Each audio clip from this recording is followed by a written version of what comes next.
Welcome to I Am Refocused Radio. Once again, we are here today and we have another show lined up for you all. We have our guest today, Mayumi Pachkoski, and she is a holistic skincare expert and business coach for energy healers who has spent over 20 years plus mastering the beauty industry in the United States, from building her own practice and business in Maryland-based salon into a six-figure business. She is also a great powerhouse story.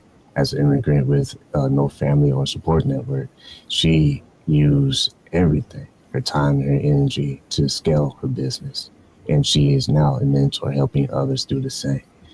We have amazing people on the show, but check this out. She's been on some of the biggest media outlets that you know of, AP News, Yahoo Finance, ABC, just to name a few, but it's because her work has impact. We're going to learn all about that story. But first, so welcome to the show, our guest today, Mayumi. How you doing? I'm doing fantastic. Thank you for having me. I appreciate you being on. So let's start from the beginning. What brought you to the world of skincare and also energy healing? Okay, so what brought me to skincare is I started out, my first career was flight attendant, and I worked in different airline companies. And while I was working with the U.S. Airline companies, I met my husband, and I married and moved to United States. And then I decided to find a different career. Then first one was I thought, I want to do something beautification, empowering the women, make them feel better and empower. So I went into the cosmetology. You used to be a barber, right? So I started as a hairdresser.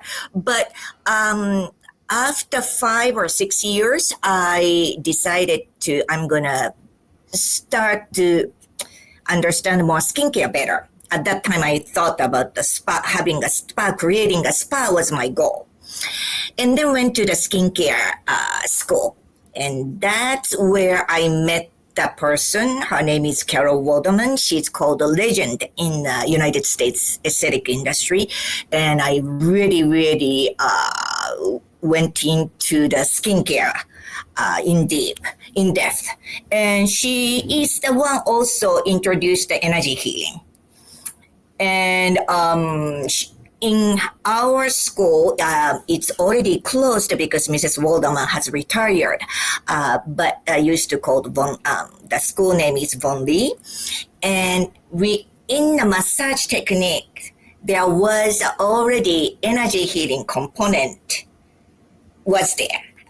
In there, and I knew, but I didn't know that was the first key. So when I started doing the facial, not having a real energy healing training, my clients start to say, Mayumi, this is not the facial. You're doing more than facial. You're healing people. I said, what do you mean? No, you are healing people. You need to name your menu like a Reiki facial, and then you need to sell it because this is not the facial. It's beyond that. So I was like, okay, but I don't know what I'm doing. And by the way, what is Reiki? I even didn't know what the Reiki is. It's the energy healing modality, came from Japan, but I grew up in Japan and I graduated college there. But I never even one time, heard the Reiki. So I thought that I was very skeptical.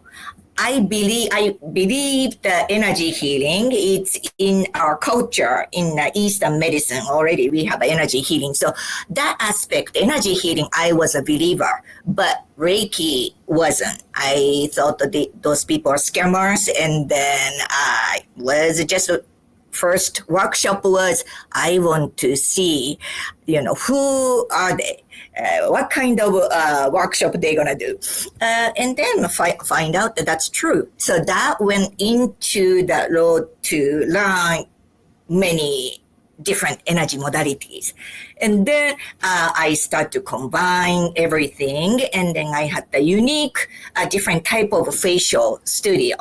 And then that was in need for the many of my clients. So I became somewhat basic level of like a kind of success. When you think about the growth process of scaling, that sometimes can be fun, but also scary at times. When you look at your personal experience, being able to be a business owner and grow your clientele and have that same quality of impact, how did that look like for you? Where were some of the growth spots that you needed? I was lucky enough that I had the background. My parents owned the restaurant business. So I grew up seeing how they conduct the business. In the beginning, we slept on the floor of the restaurant, but the tatami floor. So it's not the floor of the Western style housing, but in a tatami floor at night, just moving a table, and we slept at night. Inside of the restaurant. That's how my, parents were committed. And they looked so happy doing it. They never had the pity party or grudge against anything. They were just being so grateful and having fun and so much aspiration to get better. So by the time I was in high school, they had a total of like 5 restaurants, and then they became successful. So by seeing them just gave me the hope of, when I work hard and then when I committed, and people will start coming. So there were moments, yes, I slept in my studio some of the night in the winter because of the snow. I live farther away, and if I went back to the house, probably next morning, snow may not be cleared. So next days, I needed the money, so I slept in the studio. So I did the same thing, but I always had the, faith. And then when I kind of deflated, always my clients, all my clients were very, very supportive. So that's how I sustained, and I think I made a growth, even though I didn't have anybody here to begin with. We got to jump into that too. Once again, let's not refocus. Yes. We're talking to our guest today, Mayumi Pachkoski, and you can go to her website. She has some resources we'll put in the show notes, but go directly to her website, askmayumi.com. That's askmayumi.com. My next question is, I want to get into that struggle because you come into the United States. It wasn't like you flip on a light switch and boom, there goes your business and you're in the game. Right. What were some of the challenges that helped you to have this platform you have now? Because everyone has a journey. So what was those challenges that you first had to endure? My first challenge is nobody knew me. I never grew up in here in Maryland. We moved here in 1999 from Hawaii. We used to fly. Our base as a flight attendant was there, and we decided to move here. So I don't have any immediate families or friends, so nobody knows me. What I do, I'm just a foreigner in here. So what I did was I start to volunteer the local event where the small business owners will participate. And I, joined the committee. Basically, I had to know people. So I have to push my shyness, away. I attended every network meeting that it was available around the area. Majority of them won for me, but I start to know some of the people. Then I found one network meeting about it's more authentic. It wasn't a business because my business is, facial and energy healing. So it's more personal. So at the business, networking meeting, is people don't want to show the interest. They are very focused on developing their own business and clientele, right? So always I felt like, I'm not in a good place because they don't want to talk about their concern about the skincare or anything like that. They rather want to connect with other business owners. But I found some network meeting that women gathers and their life stages has been shifting, empty nesters or something like that. And then that network meeting was really, authentic and for me. And then from there, I start to know people. And then I just, start building one person at a time. And one person at a time. And then that start to kind of snowballing. And then here I am. When you think about just being the thick of things growing, because at one point you're just trying to get someone in the door. And then the next point you try and sustain that flow. And sometimes that faucet turns off and you're wondering what happened, but you trust the process and it turns back on. What mentally, mentally, were you able to endure those crazy seasons in business? Because when it's faucets on and everything's great, everyone's happy, it's all sunny days. But when that thing turns off and you have to trust the process, how did you mentally sustain that? Yes, those moments, my case is I'm a solo entrepreneur, so I don't have any other, employees, so I cannot really multiply in the same hour about the business. But you are correct. If I don't work, there is zero money comes in. That was the first, winter. Wow, even I'm booked. If there is a snowstorm and I cannot work for 3 days, then my income is zero. So I really had better prep for something else.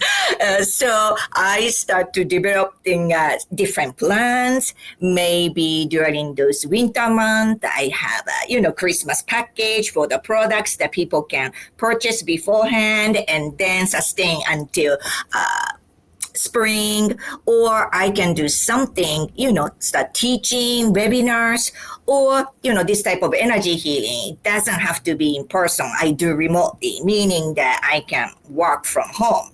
So those type of things you're going to think, and then, if there is a low time, another time is a summertime, people go on vacation, and then they may go away certain period of the time, winter bird, and then some of the people may go to winter time into certain location. Summertime, some of the people have the different housing more north, then they may spend, those time there. So each time when I find out something as an obstacle, I was, okay, there is every single year, same theme will come by. So next year, how can I make the even and not having this up and down?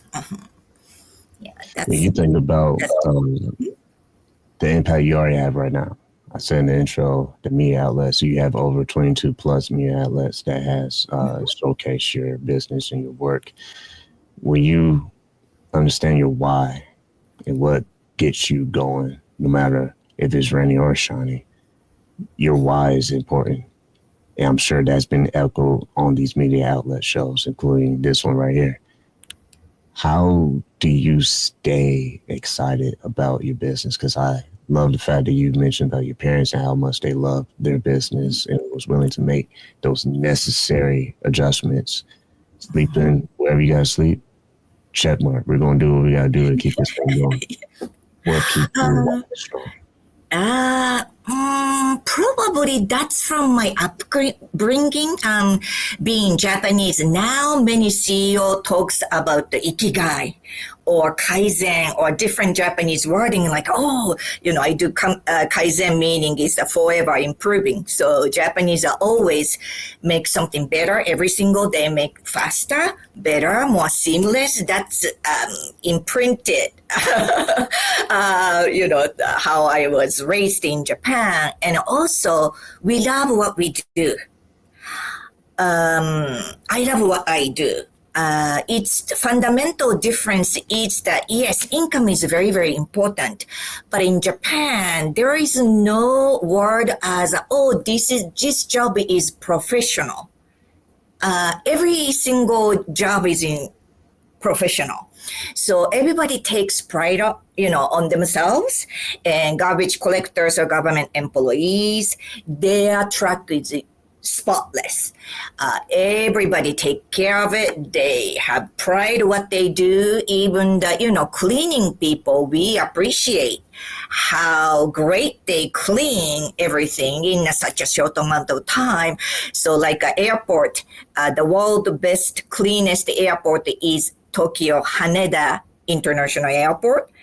And the best, I didn't know there is a this type of competition or award, that the best cleaner, the worldwide, the airport cleaner is Japanese, who works for Haneda Airport. So everybody takes the pride, and everybody appreciate what they do. So there is no, oh, this job is low or high. So when we choose our job, we tend to pick something we love.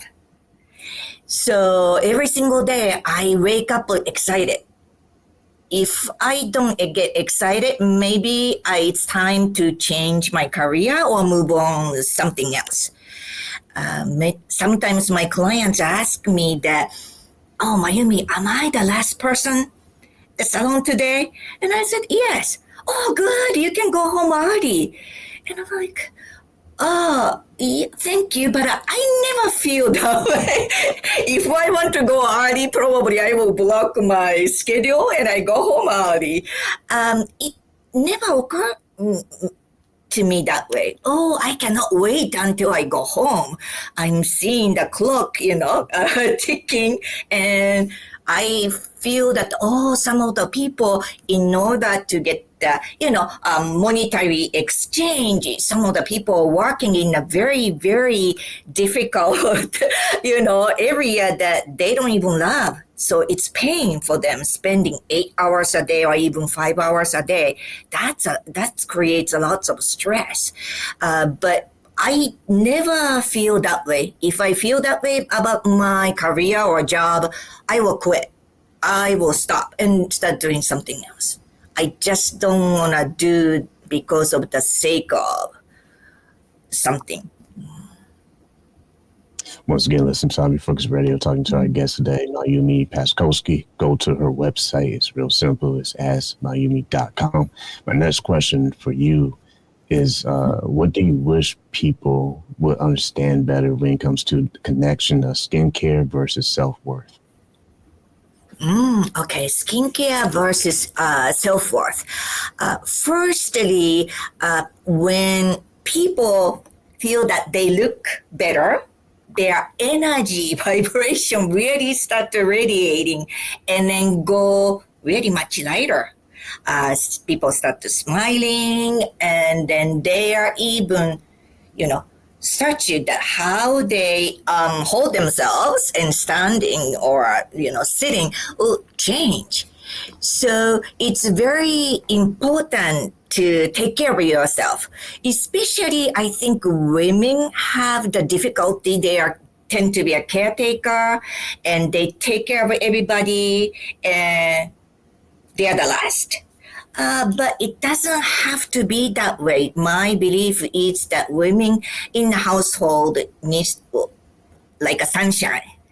When you're happy, when your mother or wife is happy, your family gonna be happy, household, all the atmosphere, it gets happier and lighter. And I have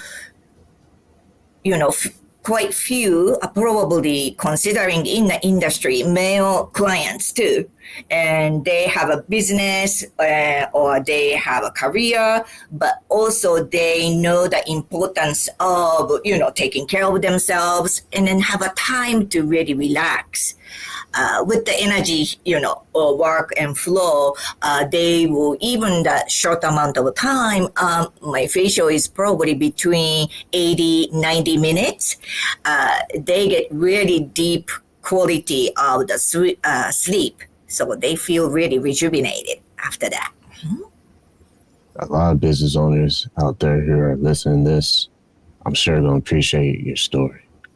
Let's talk to someone who see themselves as an immigrant and they're trying to start their business. They're trying to get things going. That's their dream.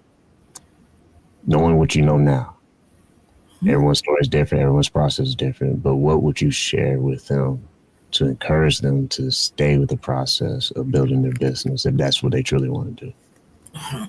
My first advice is get out from your community. Meaning is that all the immigrants has a tendency, I'm Japanese, then they're going to try to find somewhere Japanese community in United States, right? That becomes kind of a curse sometimes, many times. You don't brush up the language and you stay so comfortable. You may be living in a foreign country, but you carry out the same culture, same language in a different country. Then you don't grow. And to me, American people, when you are trying to do the best you can, even the language, people know that that's your second language. If somebody makes fun of your English, probably those people don't know how to speak another language. So, confidence, when you have an accent, I said that means you can speak another language. So proud of yourself and then get it out there. And especially this skill type of, work is your skill, the results gonna speak itself. So people will refer you when you do the, great work. And you just need to get out of the comfort zone, get in touch with the local business other owners, and start to know more local, people. That's my suggestion. That's great. I love the point you made about speaking, because some people can't barely speak English. So there you go.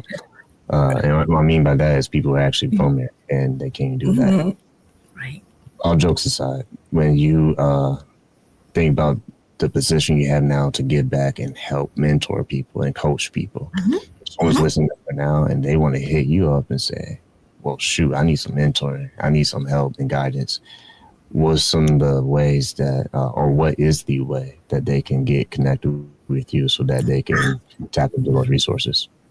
Yes. So I do a business. I'm a business coach for the energy healers, and there are two resources. If you are the audience, if there is the person who are haven't really developed the business as a business yet, as an energy healer, then there is the free resource page, askmayumi.com, and free resource page there is a healer's confidence boost.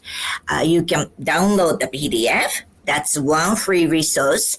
And another thing is the askmayumi.com. There is a book a call 30 minutes transformational session that I will listen what their struggle is, and I can advise some type of action plan that they can implement.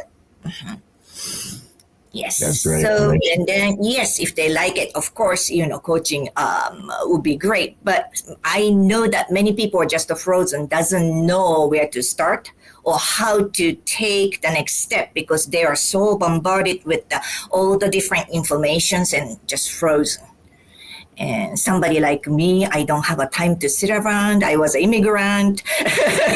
So I just couldn't wait. I have to pay rent and everything. So start moving, taking action. So I will, you can take maybe this action, and this action. Oh, okay. And then start out there. That's 30 minutes. That's free. When you think about your story, I can't help to think in the beginning of the conversation with your parents. I love that part. I think that's awesome. Well, you've been able to not just learn from them and from your culture, but apply it and take pride in what you do. Like you said, I think people can see that. Sometimes that speaks a lot louder than our words. So when you look back and see where you started and where you are today, you're a success story.